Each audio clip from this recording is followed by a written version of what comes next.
and it was it used to be a hospital, and it was closed down. And at the time, this was like 10 years ago almost, and at the time I was the tech manager for the team, so I'm like looking for the tour guide to let us in. And I wandered down this hallway thinking, I saw somebody walk down the hallway, and I followed him down there only to realize it was a dead end. I'm like, where the heck did he go? And then oh my God. after on, like I find the guy or whatever, I'm trying to find where I can plug all my power stuff in. And so we get a tour. Normally how it works is you get a tour of the place before you investigate. So this lady's giving us a tour, and she says, down this hallway, we see a man walking back and forth. And it just dawned on me. I said, I saw somebody walking down here. And then I realized it was only from the waist down that I saw. But it didn't click. It didn't click right away. It was like, oh, shit. A hospital, you say, huh? Yeah. Interesting. Well, they start the investigation, which is difficult when all you have to go on is a shirt. See, it's not like the other one where they're like, yeah, she looked like she's from the 30s. We could figure out. I love when he's like, is it a fitted shirt? Is it a crew neck? Is it a long sleeve what kind of shirt? Was like, does it look like a shirt? Pleats. Does it look like a shirt Zach Baggins would wear? Is it really tight? Is it an Ed Hardy? Is it an Ed Hardy shirt? Because if then it definitely is Zach Baggins' shirt. It's like a puffy. It's like a puffy pirate shirt, I thought, just from him saying that. But why? Jereme goes outside during this. He does an EMF sweep because that's what you do. And the plot, again, thickens. Guys, look.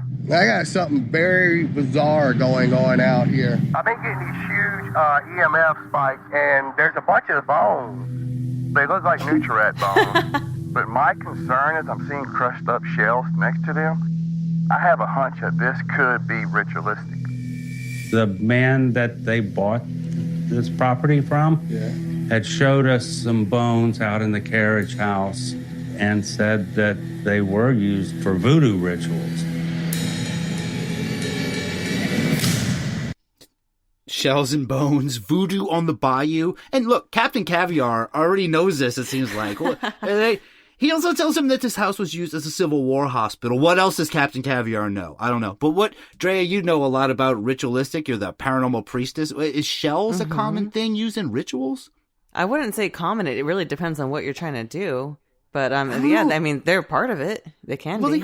They've got Nutri-Rat bones, which I don't know if you know what Nutri-Rats are. They're kind of gross, but the shells aren't supposed to be there. I think they're like saltwater, freshwater shells are in their saltwater. I don't know. I don't know about all this. Yeah, they got that shit all fucked up. Who knows? This is Louisiana. It's voodoo time. It's we get voodoo time all the time. I don't know why Captain Caviar seemed so surprised. He was like, the bones. Yes, the voodoo bones. Yes, those are in the back house. Yes, those are in the carriage house. Did he say something about seeing a bunch of balls? No balls yet. Unfortunately, this I'm is actually really surprised. Like, dude, honestly, so far everything you've been showing us, there are so many sound bites in there, and you haven't shown us any of them. I'm holding back on this. I don't know why. Okay, all right. Oh, we'll get them. We'll see. We'll see if some naturally come out on their own. I got you on some We'll see if some naturally come out of the own. Oh my God, this is just stupid. Thank you.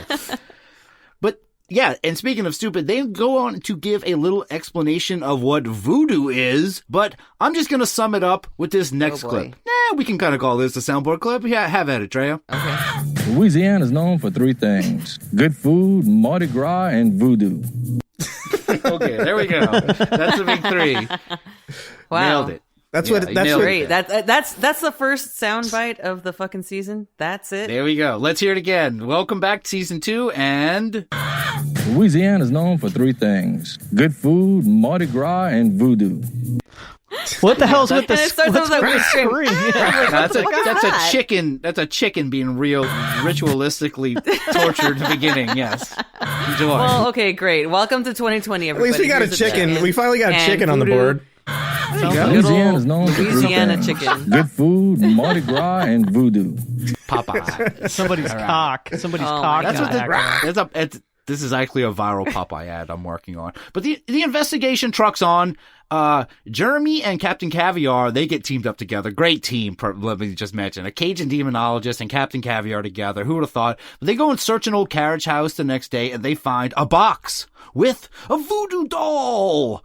While Ben and the psychic, which we haven't heard much from, but I promise she is in this show. They hang out with Captain Caviar's mom. By the way, this is Captain Caviar's mom's house. But it is a plantation. What's her title? Madame Caviar. No. Mama Caviar. Mama Cav. And later they go over and they get on the phone and they say, hey, Diane, it's fine. We're coming over. And they figure out that there was a yellow fever epidemic in 1905 and that the house, this Idlewild plantation, was used as a hospital then and had nurses who wore, guys, you're never going to guess, puffy blue shirts. Incredible, right?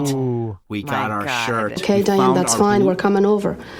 That's what they have to say to her. That's actually the psychic. There's just that sound. All of the nurses are named Diane. That's great. Yes. It's easy. It's incredible, right, Brendan? Have you ever had an investigation go just so swimmingly and streamlined as this has gone so far?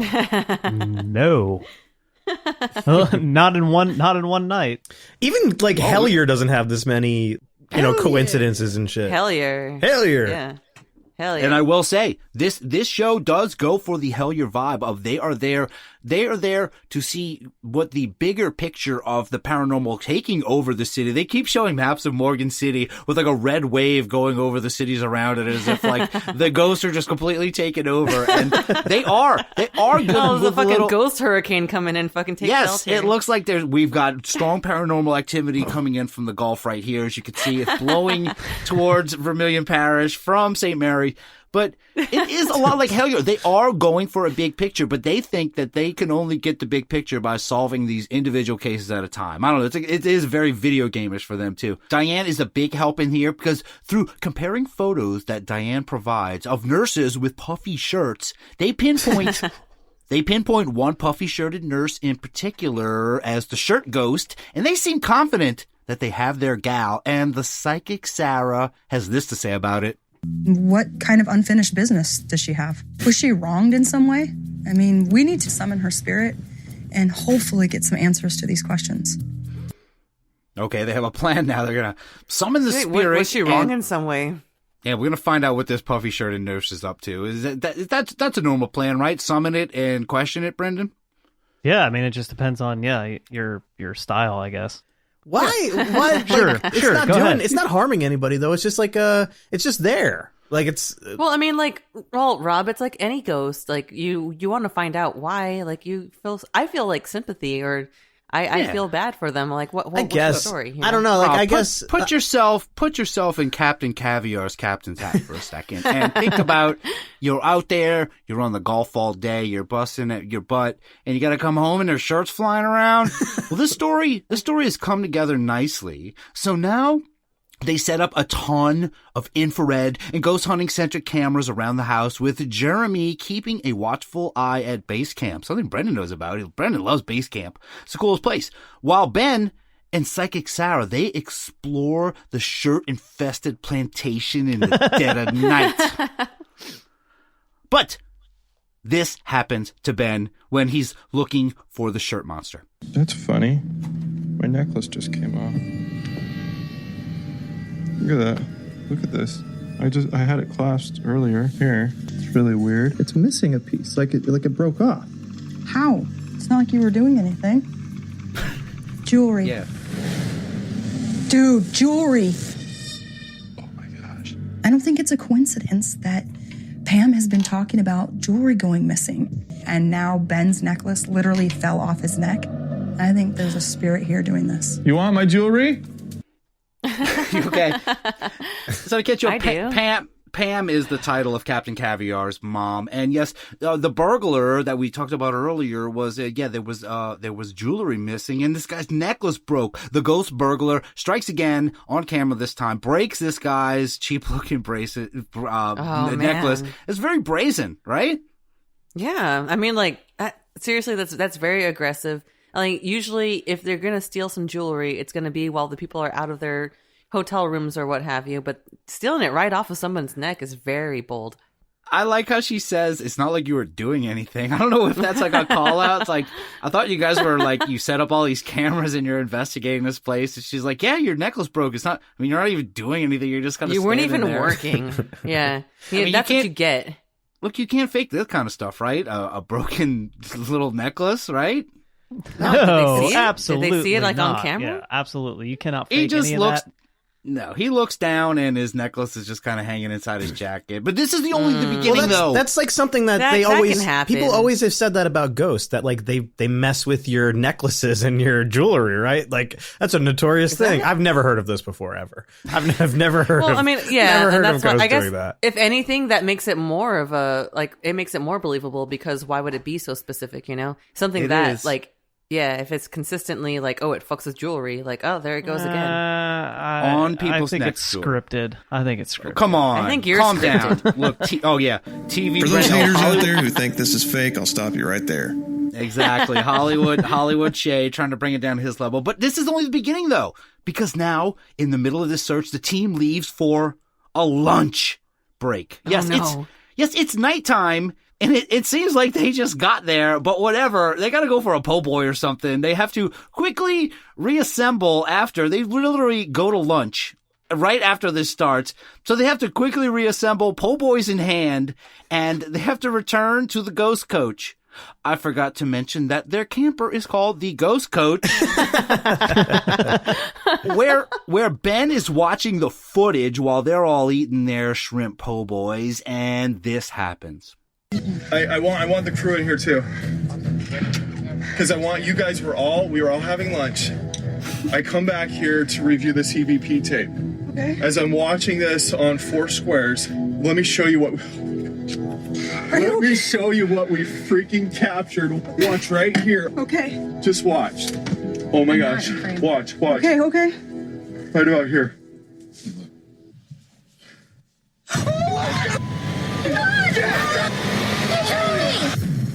Wow. Okay, settle down. So, the footage that they've captured, and you guys have all seen, is a full-bodied apparition, which you can see very clearly. Not just the shirt, it's Ghost altogether. Now, you guys have seen this. What was your reaction to this video? Oh, man. I mean, full-on period clothes, first of all.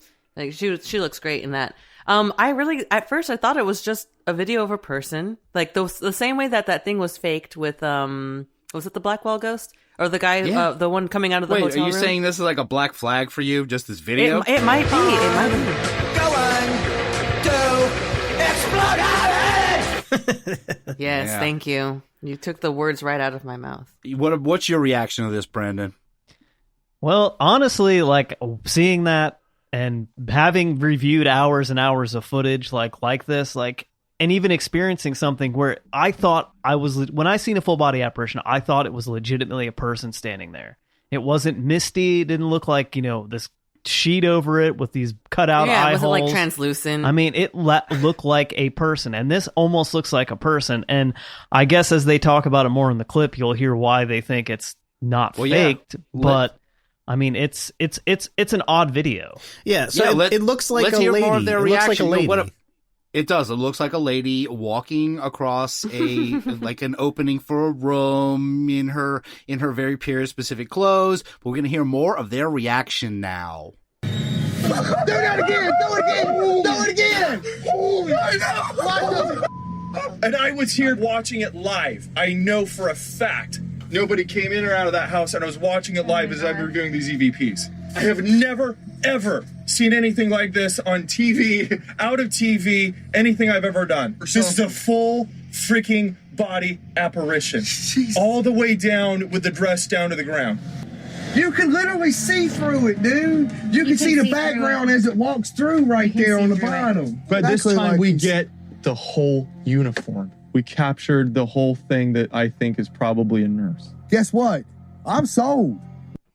Okay, he's sold. Yeah, guess what? Look, I'm saving my soundboard clips for what it matters. Look, I'm sold. That might be soundboard clip worthy. Let's hear the first soundboard clip.